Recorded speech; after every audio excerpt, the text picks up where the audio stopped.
Lips and বাউন্সের অফিসে পাকড়াও করা হলো অভিষেক ব্যানার্জিকে। চারিদিক থেকে ঘিরে ফেলল ইডি। পুরো তৃণমূল সুপ্রিমো তথা পিসি মমতা বন্দ্যোপাধ্যায়। হ্যাঁ দর্শক, এই মুহূর্তে সবচেয়ে বড় খবর এবং পরবর্তী গুরুত্বপূর্ণ খবর সবার প্রথম পাওয়ার জন্য অবশ্যই চ্যানেলটা সাবস্ক্রাইব করে রাখুন এবং যুক্ত থাকুন আমাদের সাথে।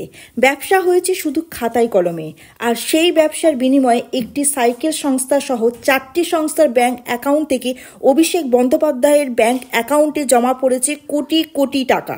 নিয়োগ দুর্নীতি মামলায় এদিন চার্জশিটে এমনটাই দাবি করেছে কেন্দ্রীয় তদন্তকারী সংস্থা এনফোর্সমেন্ট ডিরেক্টরেট। ওই সংস্থাগুলির সঙ্গে অভিষেক বন্দ্যোপাধ্যায়ের সংস্থা লিপস অ্যান্ড বাউন্সের বৈদ্যুতিক কেটলি, চশমা এবং কার্ডের ব্যবসা হয়েছে এমনটাই ইনভয়েসে দেখানো হলেও ইডির দাবি তা হয়নি। বাস্তবে কোনো জিনিসপত্রই কেনাবেচা হয়নি। দুই পক্ষের মধ্যে পুরোটাই রয়েছে শুধুমাত্র নথিতে। লিপস এবং সংস্থার ডিরেক্টরেট হিসাবে তৃণমূল নেতা অভিষেক বন্দ্যোপাধ্যায়ের নাম চার্জশিটে উল্লেখ করেছে ইডি। অভিষেক নিজেই জানিয়েছিলেন লিপস অ্যান্ড বাউন্সের সংস্থার তারই তৈরি। অতীতে ওই সংস্থার ডিরেক্টরেট ছিলেন তিনি। 2014 সালে ভোটে দাঁড়ানোর সময় সেই পদ থেকে সরে যান তিনি। নিয়োগ দুর্নীতি মামলায় তদন্তের সূত্রে ওই সংস্থা ইডির আতস কাছে নিচে আসে। নিয়োগ দুর্নীতি মামলায় ইডি তাদের পঞ্চম চার্জশিটে ওই সংস্থাকে অভিযুক্ত হিসেবে দেখিয়েছে। সেই চার্জশিটে ইডি দাবি করেছে বেশ কিছু সংস্থা থেকে লিখেছেন বাউন্সের অ্যাকাউন্টে প্রচুর টাকা ঢুকেছে। ইডির দাবি ওই সংস্থাগুলোর সঙ্গে আদতে কোনো ব্যবসায়িক লেনদেন হয়নি লিপস অ্যান্ড বাউন্সের। কোন কোন সংস্থা থেকে কত টাকা লিপস অ্যান্ড বাউন্সের অ্যাকাউন্টে প্রবেশ করেছে চার্জশিটে তারও খতিয়ান দিয়েছে ইডি।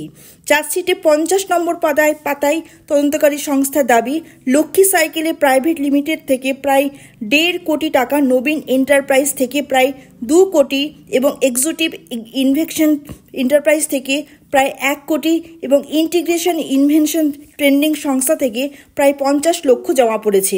লিপস অ্যান্ড বাউন্সের ব্যাংক অ্যাকাউন্টে ইডি আরও দাবি করেছেন লিপস অ্যান্ড বাউন্সের সঙ্গে লেনদেনের বিষয়টি নজরে আসার পরে লক্ষ্মী সাইকেল প্রাইভেট লিমিটেডের দপ্তরে তল্লাশি চালানো হয়েছিল।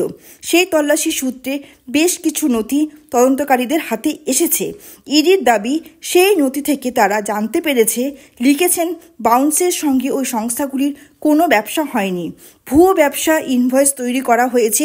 সেই ভুয়ো ইনভয়েসের বিনিময়ে লিপস অ্যান্ড বাউন্সের সংস্থার অ্যাকাউন্টে কোটি কোটি টাকা জমা দেওয়া হয়েছে। ইডি চার্জশিটে দাবি করেছে 2017 সালে 11 সেপ্টেম্বর থেকে ওই বছরে 21 ডিসেম্বর পর্যন্ত লিপসের বাউন্সের অ্যাকাউন্টে লক্ষ্মী সাইকেল প্রাইভেট লিমিটেডের সংস্থার অ্যাকাউন্ট থেকে প্রায় 2 কোটি টাকা এসেছে। পঞ্চম অতিরিক্ত চার্জশিটে 53 নম্বর পাতায় ইডি আরও দাবি করেছে সাইকেল সংস্থার সঙ্গে লিপস অ্যান্ড বাউন্সের ব্যবসার কাগজপত্র তৈরি করতেন মনোজ মানাত। তিনি পেশায় শেয়ার বাজারে দালাল তথা ট্রেন সাইকেলের সংস্থার মালিক। নবীন কুমার গুপ্ত জিজ্ঞাসাবাদের সময় দাবি করেছেন লিপস অ্যান্ড বাউন্সের সংস্থার অ্যাকাউন্টে যে টাকা পাঠানো হয়েছিল তা জোগাড় করে দিয়েছিলেন তার দীর্ঘদিনের বন্ধু মনোজ মানাত। সেই টাকা তিনি নিজের সংস্থার অ্যাকাউন্টে জমা করতেন। তারপর সেই টাকা পাঠানো হতো লিপস অ্যান্ড বাউন্সের অ্যাকাউন্টে। ওই সংস্থা আদতে কি করত তা তিনি জানেন না এবং ওই সংস্থার দপ্তরে কখনো যাননি বলে ইডির কাছে দাবি করেছেন নবীন কুমার দাবি করেছেন মনোজিৎ তাকে বৈদ্যুতিক কেটলি, চশমা এবং কার্ডের ভুয়ো ইনভয়েস তৈরি করে দিতেন, আর এর পরিবর্তে তারা অ্যাকাউন্ট থেকে টাকা যেত লিপস আর বাউন্সের অ্যাকাউন্টের। ইডির কাছে তিনি দাবি করেছেন ওই জিনিসগুলো আদতে কোনো লেনদেন হয়নি। ইডি আরও দাবি, একইভাবে বাকি 3 সংস্থার ভুয়ো ইনভয়েসের মাধ্যমে লিপস অ্যান্ড বাউন্সের অ্যাকাউন্টে কোটি কোটি টাকা পাঠিয়েছে। লিপস এবং বাউন্স সংস্থার জন্যই অভিষেক বন্দ্যোপাধ্যায়কে তলব করেছিল ইডি। সংস্থার অন্যতম ডিরেক্টর ছিলেন সুজয় কৃষ্ণ ভদ্র ওরফে কালীঘাটের কাকু। লিপস অ্যান্ড বাউন্স সংস্থার আর্থিক কাজকর্ম দেখাশোনা করতেন এই সুজয় কৃষ্ণ ভদ্র। পরে সিইও অর্থাৎ চিফ অপারেটিং অফিসার হয়েছিলেন তিনি।